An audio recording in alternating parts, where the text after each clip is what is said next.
जय Hind and hello guys, स्वागत है आपका आपके अपने YouTube चैनल ज्ञानदेह होस्ट में। और इस वीडियो में मैं आपको बताने वाला हूं इंडियन आर्मी नर्सिंग असिस्टेंट भर्ती 2025 अप्लाइंग ऑनलाइन प्रोसेस के बारे में कि कैसे आपको फॉर्म फिलअप करना है। यहां पर गाइस लेटेस्ट अपडेट के साथ में ये वीडियो आपके लिए तैयार की जा रही है, क्योंकि गाइस वैसे तो मैं इसके बारे में ऑलरेडी काफ़ी सारी वीडियो बना चुका हूँ, बट मैं आपको लगातार यहाँ पर लेटेस्ट अपडेट के साथ में वीडियो के रूप में अपडेट दे रहा हूँ, ताकि जो भी इसमें इशू आ रहा है या फिर जो भी आपके सवाल डाउट है या फिर जो भी अपडेट है वो आपको दिया जाए और आप अपने फॉर्म को बिना किसी मिस्टेक के भर पाए। तो अगर आपको नहीं पता तो मैं आपको बता दूं कि पहले इसके भरने की लास्ट डेट आपकी 10 अप्रैल 2025 थी, जो कि बढ़ा करके 25 अप्रैल 2025 कर दी गई है। तो अगर आप अभी तक अपना फॉर्म नहीं भर पाए हैं, अब आप अपना फॉर्म 25 अप्रैल 2025 तक भर सकते हैं।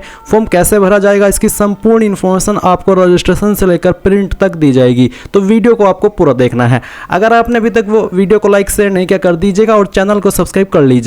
फिर जो लिंक वीडियो के डिस्क्रिप्शन में दिया है आप ओपन करेंगे, ओपन करने के बाद आपके सामने यहाँ पर इसकी पूरी इन्फॉर्मेशन आ जाएगी।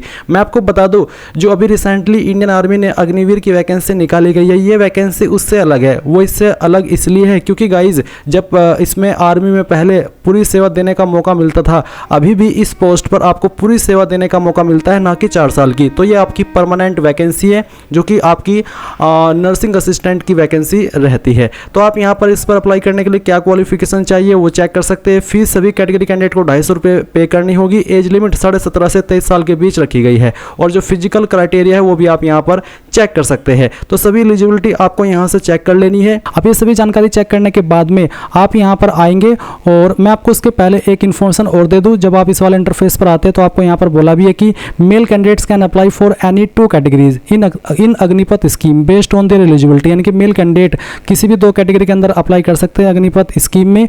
और इसके अलावा आप यहाँ पर एक रेगुलर कैटेगरी पर भी अप्लाई कर सकते हैं अगर आप उस पर अप्लाई करने के लिए एलिजिबल है। और रेगुलर कैटेगरी आपकी यही है जो कि आपको मैंने बताया नर्सिंग असिस्टेंट। इसके अलावा जो आपकी अग्निपथ स्कीम है उसमें भी आप किसी 2 पोस्ट पर अप्लाई कर सकते हैं अगर आप उस पर अप्लाई करने के लिए एलिजिबल है।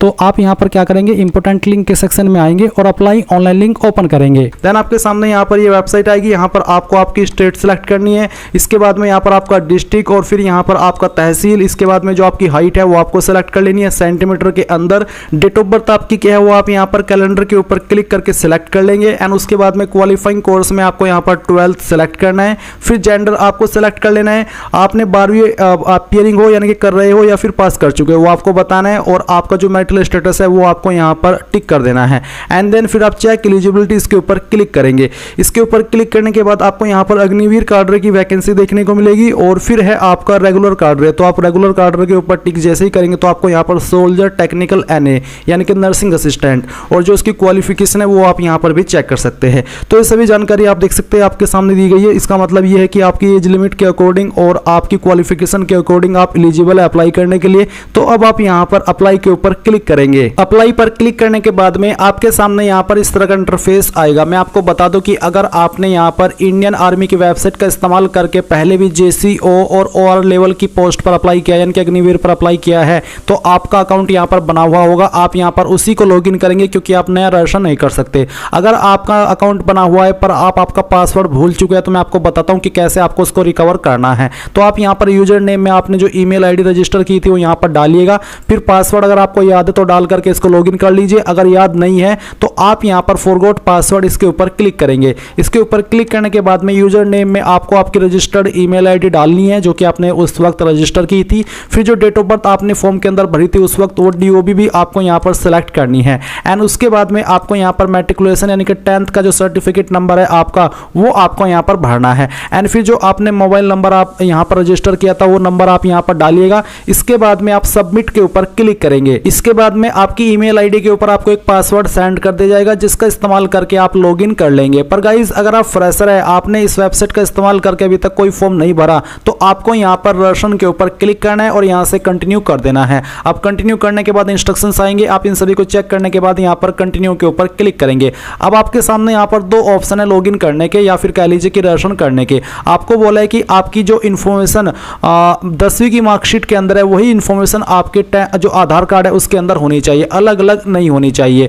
अब आपको क्या करना है, आपको सिलेक्ट करना है कि आप आधार नंबर के माध्यम से अप्लाई करना चाहते हैं या फिर मैट्रिकुलेशन सर्टिफिकेट के माध्यम से। मैं दोनों का प्रोसेस बताने वाला हूं। अगर आप आधार नंबर सेलेक्ट करें तो आप आधार नंबर सेलेक्ट करके यहाँ से ओके करेंगे एंड उसके बाद में इस तरह से आपकी जानकारी आएगी। अब आपको confirm to fetch from DigiLocker इसके ऊपर क्लिक करना है।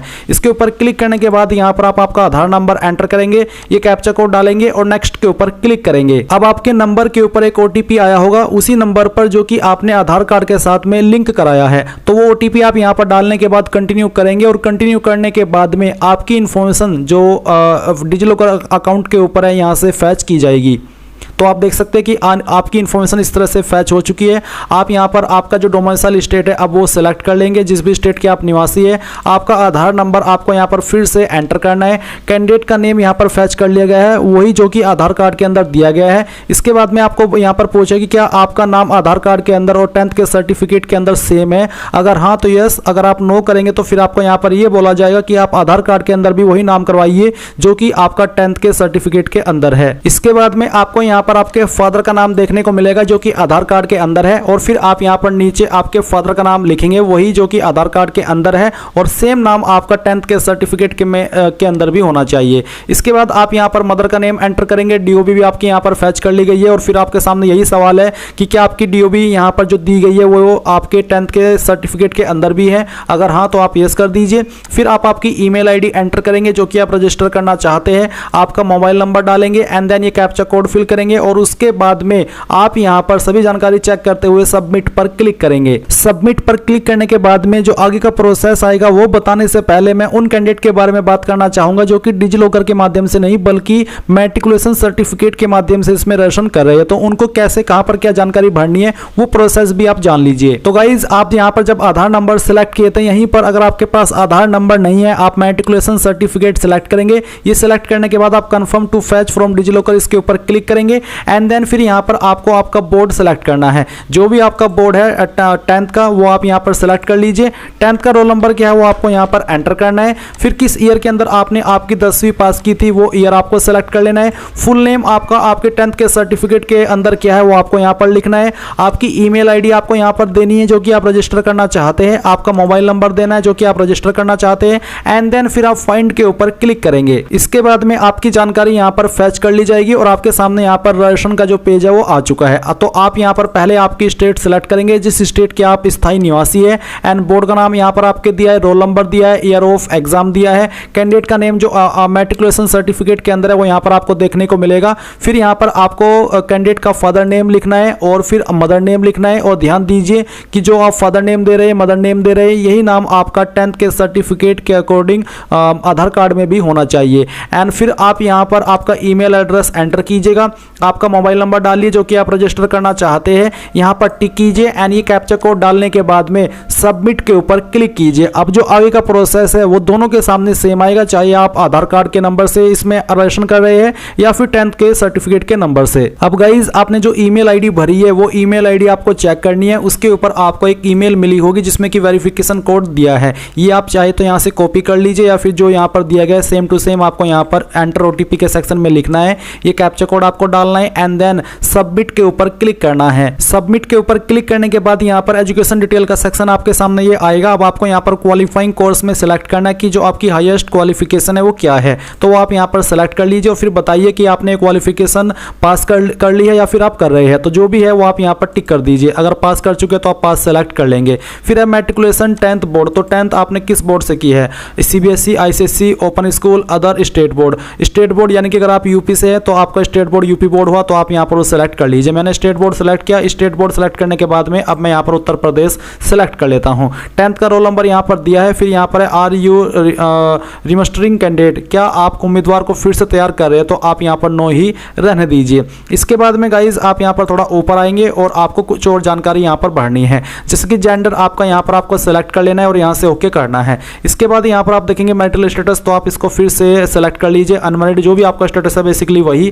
फिर आपकी हाइट कितनी है वो आपको यहां पर सेंटीमीटर के अंदर सेलेक्ट कर लेनी है। ये सिलेक्ट करने के बाद में आप यहां पर इस तरफ आएंगे राइट साइड में, और यहां पर आपको कुछ जानकारी दी गई और कुछ जानकारी आपको यहां पर भरनी है, जैसे कि आपकी डिस्ट्रिक्ट कौन सी है वो डिस्ट्रिक्ट आप यहां पर सेलेक्ट कर लेंगे एंड देन आपकी तहसील कौन सी है वो तहसील भी आपको सेलेक्ट कर लेनी है। इसके बाद आप यहां पर पासवर्ड रिक्वायरमेंट के सेक्शन में आएंगे और आपको यहां पर एक पासवर्ड बनाना है। पासवर्ड आपका कैसा, उसका एक एग्जांपल मैं आपको देकर के दिखाता हूं। आपके पासवर्ड के अंदर इंग्लिश का कैपिटल लेटर कम से कम एक, स्मॉल लेटर कम से कम एक, ज्यादा कितने कितनी भी रख सकते हैं, कोई स्पेशल कैरेक्टर, और साथ ही आपको डिजिट का इस्तेमाल करना है। तो कुछ इस तरह का पासवर्ड आप यहाँ पर बना लीजिए एंड फिर उसको दोबारा डाल करके वेरीफाई कर दीजिए और फिर ये कैप्चा कोड फिल कीजिए एंड सभी जानकारी को चेक करते हुए आप यहाँ पर सेव के ऊपर क्लिक कीजिए। अब आप यहाँ पर देख सकते हैं you are now registered with the join Indian army website. तो आप गो टू होम के ऊपर क्लिक करें। इसके ऊपर क्लिक करने के बाद आप देख सकते हैं रजिस्टर्ड सक्सेसफुली। अब यहाँ से आप ओके कर दीजिए। अब ओके करने के बाद में आपकी सभी इंफॉर्मेशन यहाँ पर आ चुकी है। देन आपको यहाँ पर फिर से चेक एलिजिबिलिटी इसके ऊपर क्लिक करना है। नाउ गाइस आप यहाँ पर फिर से नीचे की तरफ आएंगे और रेगुलर कार्डर के ऊपर क्लिक करेंगे तो आपको आपकी ये जो पोस्ट है वो देखने को मिल जाएगी। अब आप यहाँ पर अप्लाई के ऊपर क्लिक कीजिए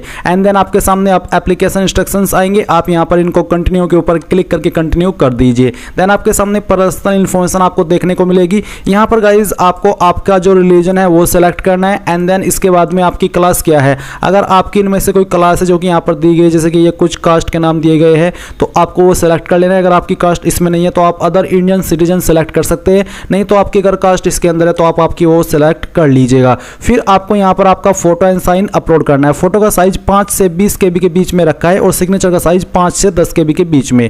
तो आप चूज फाइल के ऊपर क्लिक करेंगे, जहां पर भी फोटो फाइल है सेलेक्ट करेंगे और ओपन कर लेंगे तो आपका फोटो इस तरह से आ जाएगा। फिर एक बार फिर से चूज फाइल के ऊपर क्लिक कीजिए और जहां पर आपका साइन है वो भी आप यहां पर सेलेक्ट कर लीजिए एंड देन ओपन कर लीजिए। इसके बाद आप यहां पर नीचे सेव एंड कंटिन्यू इसके ऊपर क्लिक करेंगे एंड अब आपके सामने यहां पर कम्युनिकेशन डिटेल यानी कि एड्रेस की जानकारी आती है। तो जो आपका परमानेंट एड्रेस है पहले आपको भरना है, जैसे कि आपका हाउस नंबर क्या है वो आप यहां पर लिख देंगे। अगर नहीं है तो आप यहां पर क्या कीजिएगा, इस वाले ऑप्शन को खाली छोड़ दीजिएगा और एड्रेस के अंदर जो आपका एड्रेस है वो आपको यहां पर लिखना है। फिर विलेज का क्या नाम है वो आप यहां पर लिख दीजिए। सिटी टाउन आपका कौन सा है उसका नाम आपको यहां पर एंटर करना होगा। ये एंटर करने के बाद में यहां पर गाइज आपको आपकी डिस्ट्रिक्ट तहसील ये सब देखने को मिलेगी। मैं यहां पर डेमो के लिए जानकारी भर के दिखा रहा हूं, आपको आपकी रियल एड्रेस की जानकारी भरनी है। आपका ब्लॉक कौन सा लगता है, इलाका क्या लगता है वो आप यहां पर लिख दीजिएगा।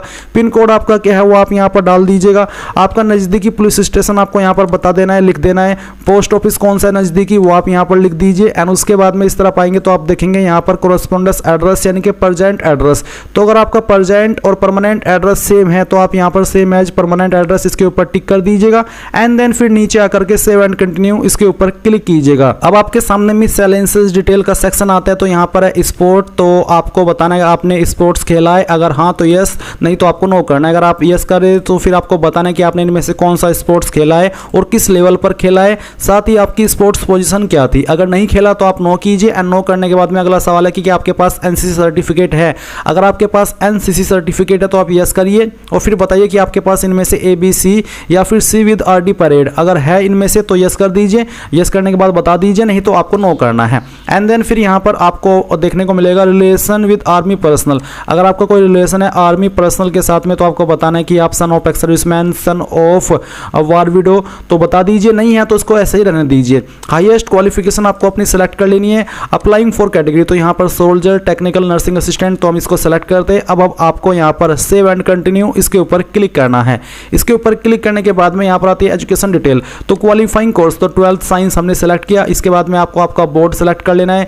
अगर स्टेट, जैसे कि अगर आपका यूपी बोर्ड है तो आप यहाँ पर स्टेट बोर्ड सेलेक्ट कर सकते हैं, नहीं तो आप CBSE, ICSE जो भी है वो आप सेलेक्ट कर सकते हैं। अगर अदर्स है तो आप अदर्स भी सेलेक्ट कर सकते हैं। एंड इसके बाद में ईयर ऑफ पासिंग आपको बताना कि किस साल के अंदर आपने जो क्वालिफिकेशन है आपकी वो पास कर ली है। इसके बाद रोल नंबर क्या है वो आप यहाँ पर डालिएगा एंड उसके बाद में जो आपका प्रमाण पत्र संख्या यानी कि जो आपका 12th का सर्टिफिकेट नंबर है वो आप यहाँ पर एंटर करेंगे एंड ये एंटर करने के बाद में आप यहाँ पर देखेंगे ऐड, तो आप ऐड के ऊपर क्लिक कीजिए और इसको ऐड कर दीजिए। एंड फिर आप नीचे आएंगे तो आपको यहाँ पर जानकारी देनी है आपके सब्जेक्ट की। तो जैसे कि आपके पास 12वीं के सब्जेक्ट, 12वीं के अंदर सब्जेक्ट था बायोलॉजी, आप उसको सिलेक्ट कीजिए। कितने नंबर आपको आए थे वो आप यहाँ पर एंटर कीजिए और कितने में से आए थे वो आप यहाँ पर आउट ऑफ मार्क्स के अंदर एंटर करके ऐड न्यू रो के ऊपर क्लिक करके इसको ऐड कर दीजिए। सेम तरीके से आपको यहाँ पर जो आपके पास अगला सब्जेक्ट था वो आपको सेलेक्ट करना है। उसमें आपको कितने नंबर आए थे वो नंबर आप यहाँ पर डालिए और कितने में से आए थे वो आप यहाँ पर डाल दीजिए और ऐड न्यू रो के ऊपर क्लिक करके सेम वे में आप सभी सब्जेक्ट भर दीजिए। तो गाइज मैंने यहाँ पर सभी सब्जेक्ट की जानकारी भर दी है, तो आपको भी इसी प्रकार से सब्जेक्ट की जानकारी भरनी है। अगर आपका सब्जेक्ट इनमें नहीं है तो आप अदर्स के ऊपर क्लिक करके आपके सब्जेक्ट का नाम खुद से भी यहाँ पर दे सकते हैं। एंड इसके बाद में गाइज आप यहाँ पर देखेंगे सेव एंड कंटिन्यू। तो जैसे ही आपको लगे कि मैंने सभी सब्जेक्ट की जानकारी दे दी है तो आप सेव एंड कंटिन्यू कर दीजिए। अब आती है आपकी एग्जाम सेंटर की चॉइस। तो पहली चॉइस आप किस स्टेट को दे रहे हैं वो आपको सेलेक्ट करना है। मैं आपको बता दूं कि जो आपकी स्टेट की चॉइस है उसमें आप चाहे तो सभी में एक ही दे सकते हैं, बट जो सिटी है वो अलग अलग होनी चाहिए। तो चलिए हम यहाँ पर इसको सेलेक्ट करते हैं। पहली आपको चॉइस देनी है, फिर आपको सेकंड, उसके बाद में आपको उसकी सिटी की प्रेफरेंस दे देनी है, फिर आपको अपनी चॉइस देनी है अगले वाली। मैंने आपको अभी कहा कि आप चाहे तो सभी स्टेट में एक ही चॉइस दे सकते हैं, पर जो सिटी है वो अलग अलग होनी चाहिए। एक सिटी आप बार बार प्रेफरेंस नहीं दे सकते। तो इस तरह से आपको यहाँ पर ये सभी प्रेफरेंस देनी है एंड फिर आपकी जो आपकी पांचवी प्रेफरेंस है वो भी आपको देनी होगी और उसकी जो सिटी है वो भी आपको यहाँ पर सेलेक्ट करनी है। अब ये करने के बाद में यहाँ पर आपसे पूछेगी ये फॉर्म आपने खुद से भरा है, सेल्फ थ्रू साइबर कैफे से भरवाया है या फिर किसी अन्य एजेंसी से भरवाया है। तो अगर आप खुद भरे तो आप सेल्फ सेलेक्ट कर लेंगे, नहीं तो आपको साइबर कैफे या अदर एजेंसी जो भी आप बेसिकली माध्यम से भरे वो आपको ही पता है। एंड उसके बाद आप सेव एंड कंटिन्यू उसके ऊपर क्लिक करेंगे। नाउ आपके सामने आपके फॉर्म का प्रीव्यू आ चुका है। आपने जो भी जानकारी भरी उन सभी को चेक कर लीजिए। एंड यहाँ पर अगर आपको लगता है कि कोई जानकारी गलत हो गई है तो एडिट के ऊपर क्लिक करके उसको एडिट कर ले, नहीं तो गाइज आपको यहाँ पर पे के ऊपर क्लिक करना है। और ये आपको बोला है कि जब आप एक बार अपनी एप्लीकेशन फीस जमा कर देंगे तो आप उसको रिफंड नहीं करा पाएंगे किसी भी स्थिति में। तो यहाँ पर ओके कीजिए। ओके करने के बाद में आपको पेमेंट के पेज पर ट्रांसफर कर दिया है। आप अपनी application fees debit card, credit card, internet banking, UPI यानी कि इनमें से किसी भी माध्यम का इस्तेमाल करके जमा कर सकते हैं। जैसे ही आप अपनी एप्लीकेशन फीस जमा कर देंगे तो आप हिस्ट्री ऑफ एप्लीकेशन में जाकर के अपने एप्लीकेशन फॉर्म का जो प्रिंट है वो ले पाएंगे। तो गाइज इस प्रकार से आप लोग Indian army nursing assistant regular भर्ती 2025 अप्लाई ऑनलाइन प्रोसेस को कंप्लीट कर पाएंगे। आई होप ये प्रोसेस आपको पसंद आया होगा। अगर आपका कोई सवाल, कोई डाउट रह गया हो किसी भी जानकारी को लेकर के तो आप कमेंट के माध्यम से पूछ लीजिएगा। और अगर आपने अभी तक वीडियो को लाइक शेयर नहीं किया कर दीजिए। Thanks for watching. जय हिंद।